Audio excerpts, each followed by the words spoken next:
Marami pa ring nagtatanong kung paano nga ba ako naging fish keeper dito sa Japan. Ako nga pala si Paul, 3 taon ng OFW dito sa Pinas. Sa Japan pala. Aray ko. Ngayong araw, sabi ng amo kong hapon ay linisin ko raw tong fish tank na to. Kaya tara, samahan niyo ako. Dito nga pala ako nakatira sa Konohalipa, malapit sa Tokyo at Shibuya. Ang aquarium nga pala na to ay nagtatahan ng 120 assassin snails. Nung una, 3 lang sila bilis nilang dumami.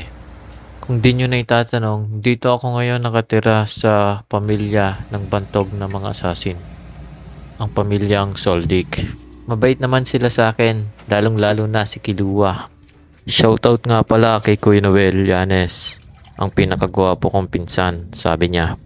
Kailangan mabilisan lang to, baka kasi sabihin ng amo nating hapon na naglalandi lang tayo ng tubig. Dito kasi sa Japan mga pre, kailangan matipid ka sa tubig. Kumuha rin nga pala tayo ng white sand para sa ating assassin snails. Gusto kasi nila yung lumulubog sila sa buhangin. Ang buhangin nga palang to ay galing pa kay paring Gaara. Oo, galing pa to sa bayan ng Suna at Raikage na rin siya ngayon. Shoutout sa'yo pare. Ayan, mukhang malinis na to. Dalhin na natin sa loob, baka mapagalitan pa tayo ni amo.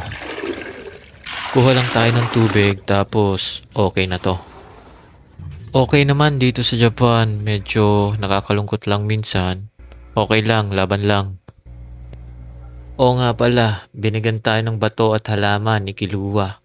Lagay daw natin sa aquarium na to. Kung plano nyo rin pumunta ng Japan, may papayo ko sa inyo, tiyaga lang mga pare.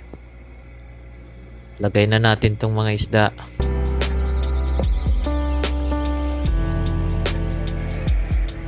Pati na rin tong mga assassin snails.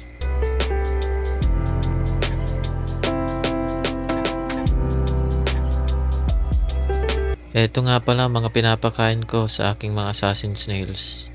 Mga snails sila na peste, mabilis sila dumami.